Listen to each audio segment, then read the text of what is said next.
आम्ही सगळे गेलो होतो शेवपुरी पाणीपुरी खायला. मग इथे ओवीने आईस्क्रीम पण खाल्लं आणि मग निघालो घरी. घरी आल्यानंतर आम्ही बोलवलं होतं मेहंदीवालीला.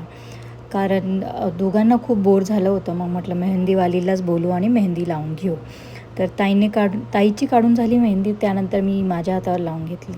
मग आज येणार होते गुरुजी.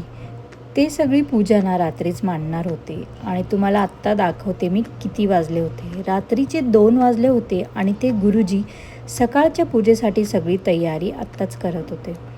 खूप सुंदर अशा त्यांनी मूर्त्या मांडल्या होत्या. मी पण ही पूजा फर्स्ट टाईमच पाहिली, पण खूप सुंदर अशा मूर्त्या त्यांनी मांडल्या होत्या. इथे लक्ष्मीनारायणाचा जोडा आणि शंकर पार्वतीचा जोडा आणि समोर हे गणपती होते आणि मागे ते छोटे तांबे दिसत आहे ना, ते अष्टलक्ष्मी होत्या. मग सकाळी आम्ही उठलो आणि सगळ्यांची आवराआवर, कारण आज होत्या आमच्या पडल्या भरणार होत्या. पडल्या भरणार म्हणजे जे बेळगावचे असताना त्यांना माहिती आहे. मग सकाळ सकाळी उठून पहिले आम्ही काय करता, सगळेही असे कलश घेऊन ना मंदिरात जातात, तिथून पाणी भरून आणतात आणि शेजारपाजारांना बोलवतात. प्रत्येकाकडे अशी एक कळशी असतेच, मग त्यांना त्यांच्या कळशा घेऊन बोलवतात. सगळ्यात पहिले इथे गुरुजींनी ना बोरची पूजा केली. म्हणजे त्यांनी सांगितलं नवीन घर आहे, नवीन बोर काढलेला आहे, तर पहिले आपण बोरची पूजा करून घेऊ. मग इथे गुरुजी आले आणि त्यांनी सांगितलं की कशी पूजा करायची. त्यानंतर पप्पा, मम्मी, शुभम हे सगळे बोरची पूजा करत होते.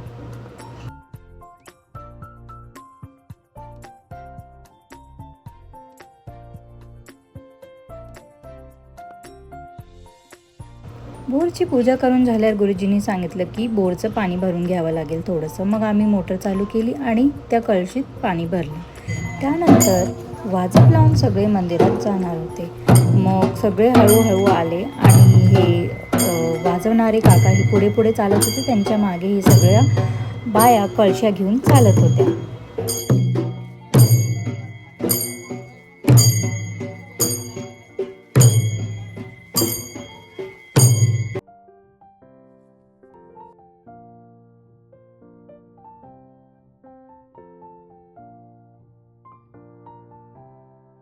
पंत महाराजांच्या मंदिराकडे तिथे विहीर तर नव्हती. जे नळ होतं ना, मग नळातूनच पाणी भरून घेतलं सगळ्यांनी. मग एका दुसऱ्याला हळदी कुंकू वगैरे लावता, अशा कळशीमध्ये पाणी भरता आणि देवाचं दर्शन घेऊन मग ते रिटर्न येतात घरी.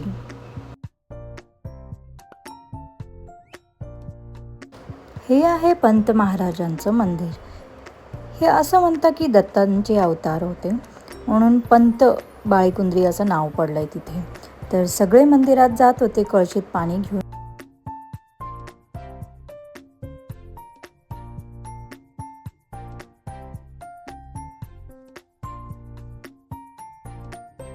मग घरी परत आले आणि येताना सोबत गाय पण घेऊन आले.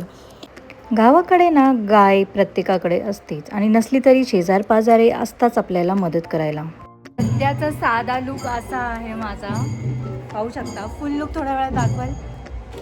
इथून नाही,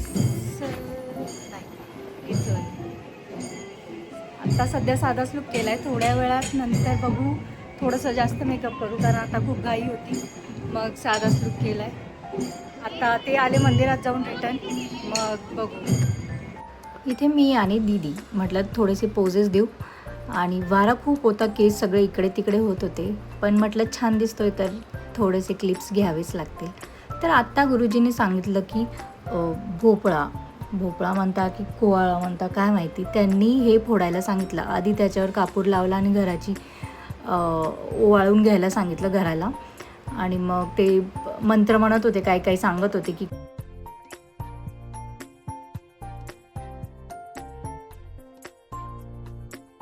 घराला ओवाळून झाल्यावर त्यांनी सांगितलं गेटच्या बाहेर जाऊन मग हा भोपळा फोडायचा.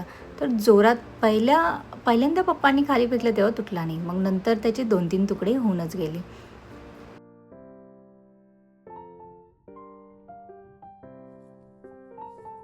आता इथे गाईची पूजा करायला सांगितली गुरुजींनी. मग हळदी कुंकू वगैरे हार घातला, मग साडी, ब्लाऊज पीस, नारळ वगैरे सगळं रीतीनुसार केलं.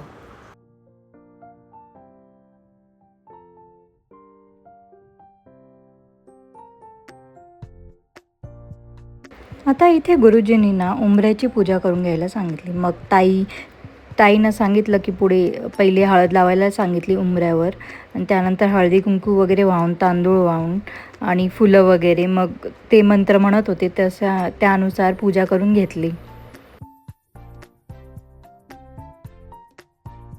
आता इथे ना त्यांनी एक मोळा मारायला सांगितला.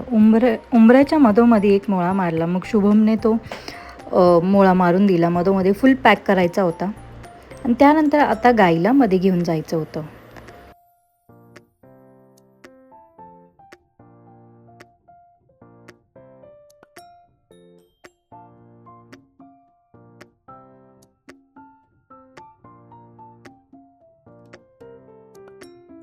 गाईचे पाय सटकता म्हणून ना खाली गोण्या टाकल्या होत्या, कारण फरचीवर गाईचे पाय सटकता. मग अशामध्ये गोण्या वगैरे टाकल्या आणि घरात किचनमध्ये गाईला असं फिरवलं. त्यानंतर फिरून झाल्यावर गाईला ना खायला देता. जे आपण बनवलं असेल, जर तुम्ही पुरणाच्या पोळ्या बनवल्या असेल तर त्या देता. तर आम्ही बनवल्या होत्या तेलच्या. मग गाईला तेलच्या खाऊ घातल्या.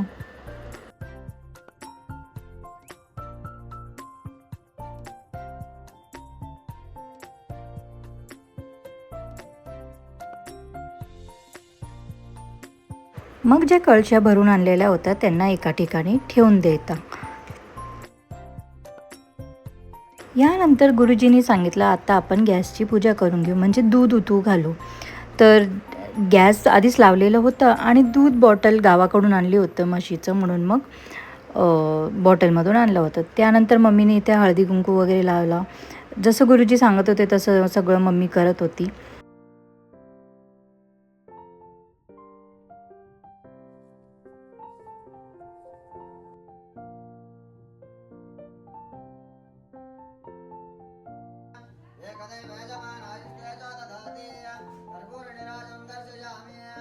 इथे गॅसची पण पूजा करून घेतली.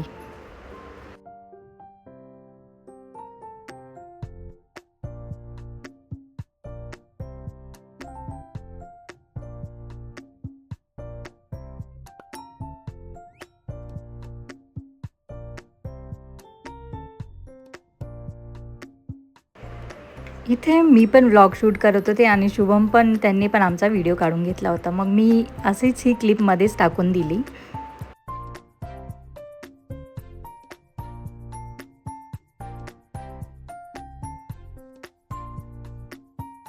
फायनली मग दूध उतू गेलं.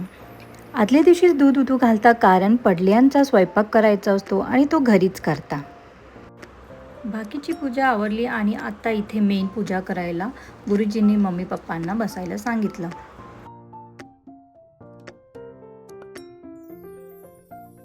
आम्ही पण बसलो होतो मागे. म्हटलं थोडा वेळ बसू पूजेसाठी. आणि ओवी, आरू, आराधना सगळे आम्ही बसलो होतो आणि बाकीचे पण इकडे तिकडे कामं करत होती.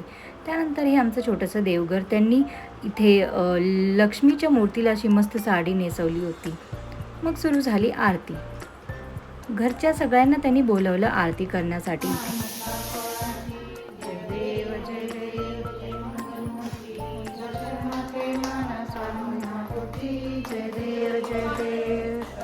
आता इथे नवग्रहाची पूजा मांडली होती. तर खालची पूजा आवरली, त्यानंतर वरती आलो आणि इथे नवग्रहाची पूजा चालू होती.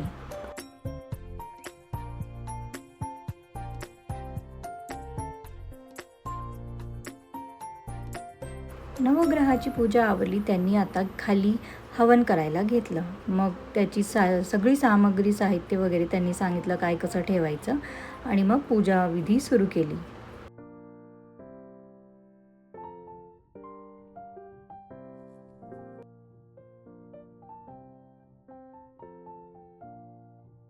आता सुरू होणार होता पडल्या भरायचा कार्यक्रम.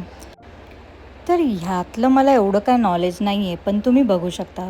पण पडल्या भरता आहे ना, बेळगावमध्ये जे राहता ना त्यांना माहिती आहे की पडल्या म्हणजे काय. तर सगळी पूजा अशी मांडली काकूंनी. तर बाकीच्या सगळ्या बसल्या होत्या तिथे आणि त्या देवीची गाणे म्हणत होत्या. म्हणजे गाणे गात होत्या.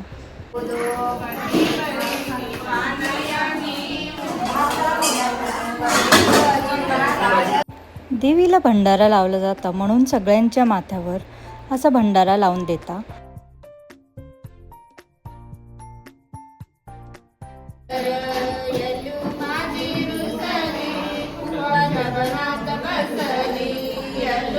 वडिलांचं सगळं सामान मांडून झालं होतं. त्यानंतर होती पूजा करायची बाकी.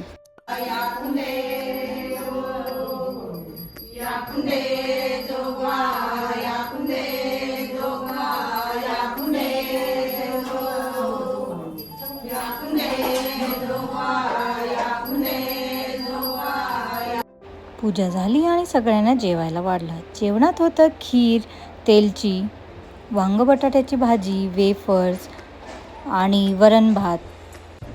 त्यानंतर मग मी इथे थोडंसं फ्लॉन्ट केलं. तुम्हाला जर हे इयर कफ्स हवे असतील तर मला कमेंट कराल, मी नक्की सांगेल. आणि असा होता डे 2चा काय कार्यक्रम. पुढचे पण व्लॉग पाहत राहा. फायनल वास्तुशांतीच्या दिवशी आम्ही कसं सेलिब्रेट केलं ते.